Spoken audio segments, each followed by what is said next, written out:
I'm Derek Wells, a studio guitar player from Nashville, and I'm here at Fender checking out the new American Ultra Luxe Vintage Telecaster.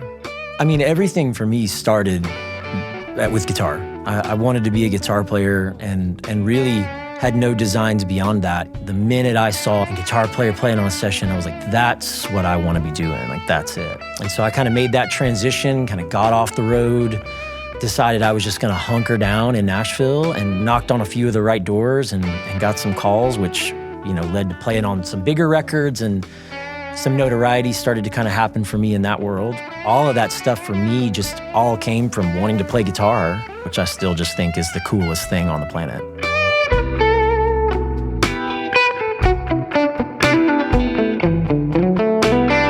You can't talk about electric guitar without talking about Fender and without talking about the Telecaster.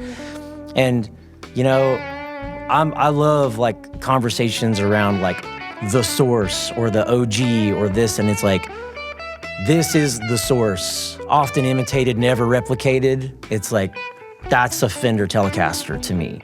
And so all of the cool vintage things that I love about the old original Leo Fender models and have these creature comfort things incorporated, and like just thinking about, like, again, like playability, access points, all this kind of stuff, locking tuners and stuff, is like, that to me is like, these are all the features everybody wants and the working man needs and stuff, but it's like, you're still at the source model. Like it's the one, it's the guitar.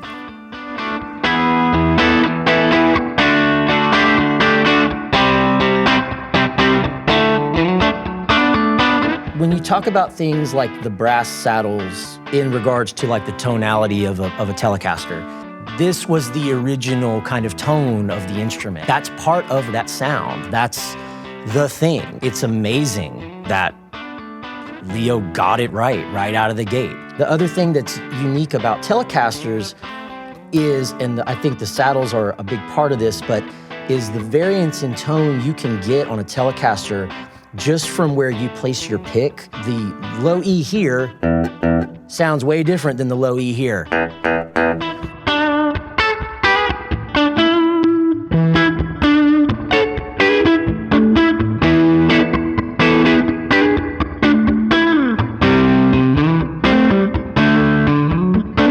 And it's same thing on your neck pickup versus back here.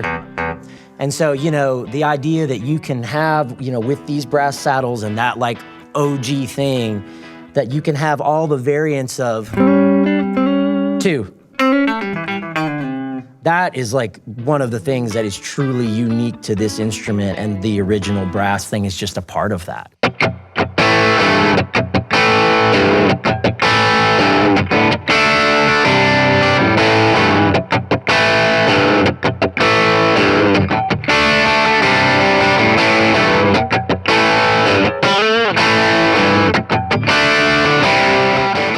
A lot of guys like myself love the vintage instruments. We love the iterations, the tonality, but they are sometimes, they can be a lot to manage. You know, there's a lot of upkeep. When you get into 50, 60-year-old instruments, like there's a lot to account for. An instrument like this that keeps all the aesthetic of the original, the tone is of the original, but you've got these appointments that, like, you know, I don't even want to say it's a modern appointment. It's just an appointment that like the players want, you know, locking tuning gears, the pickup switch being slightly angled in a more ergonomic thing. Like that's all the stuff that you're like, yeah, keep all the cool things about the vintage look and the tone, but these little kind of creature comforts that have been added as upgrades are like, I can't say enough about it.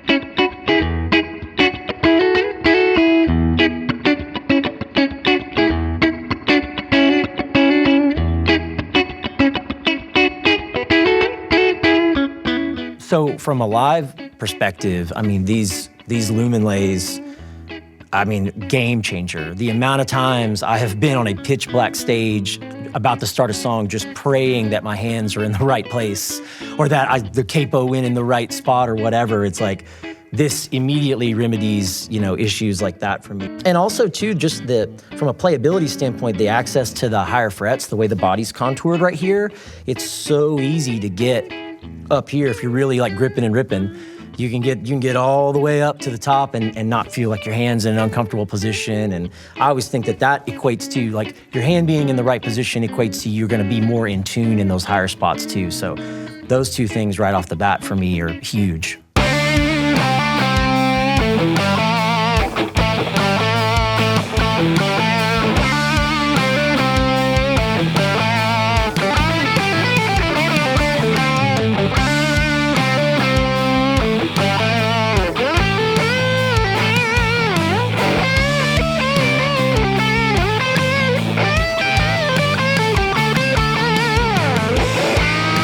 One thing that like I'm always kind of looking for, especially in a Telecaster, is like that low end, that snap. Like the thing, you can, even if one's hanging on a wall, you can go by it and just, and if it's got that thing, like it's a good one, especially in Telecaster world. Like that's the money is it gonna have that snap, that like squawky percussive thing that you can only get from a Telecaster.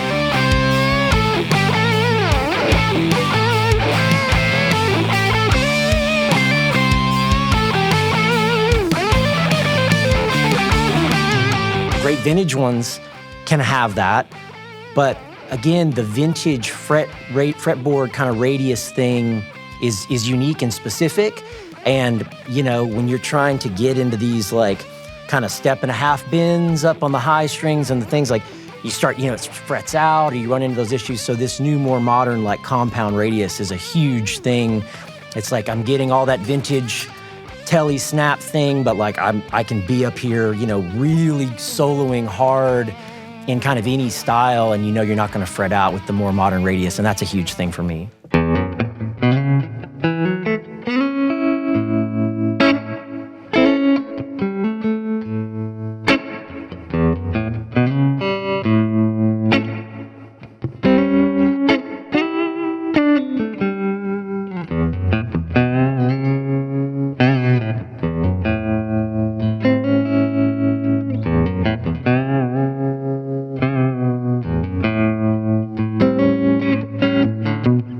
Big thing that a lot of people don't consider is like plainly like output volume, like a guitar and how hot that guitar is or not hot, right?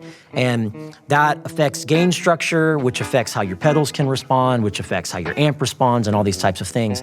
And so a guitar like this, where the pickups feel really in line on the output scale of like my favorite of the vintage ones, but also like newer modern guitars that I love, is like that in itself is helping me kind of win a battle that a lot of people, don't take into account because they're probably not switching as much as I am. Knowing that this guitar plugged into a deluxe reverb sounds pretty similar to my 1953 Fender Telecaster plugged into a deluxe reverb is already helping me like get things across the finish line.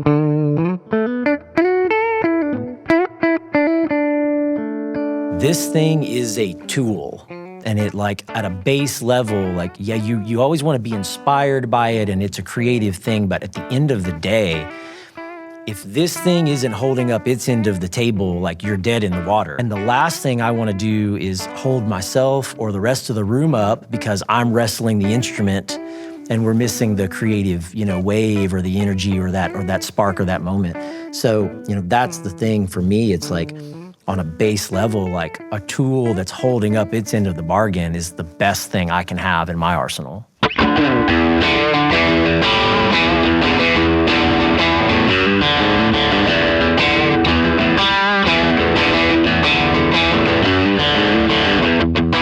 for anyone that's wanting to get into making music or playing electric guitar specifically, it's like just listening to as much music as you can is the best thing, because that stuff will inform all of your musical choices. And at some point, it makes sense to kind of get into a little bit of the learned side of it and talk about scales and maybe take lessons and stuff. But like beyond all of that, just listen to as much music as you can.